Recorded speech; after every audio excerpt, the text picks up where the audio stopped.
তো হলো ঘোরাঘুরি, এবার তো বাড়ি ফেরার পালা। আগের ভ্লগেই বলেছিলাম যে পরের দিন ভোরবেলা আমাদের বাস।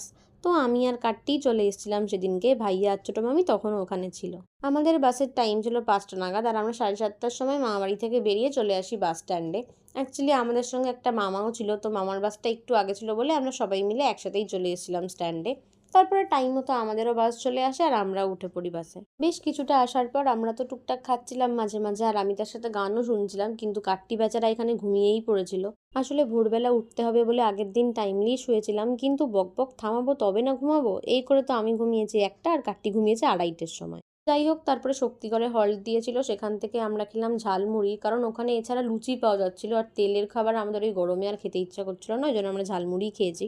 এছাড়া কোল্ড ড্রিঙ্ক, টক দইও ছিল, যেগুলো আমরা পরে খেয়েছিলাম। তারপরে গল্প করতে করতে ফাইনালি এবার ঢুকে পড়লাম কলকাতার মধ্যে।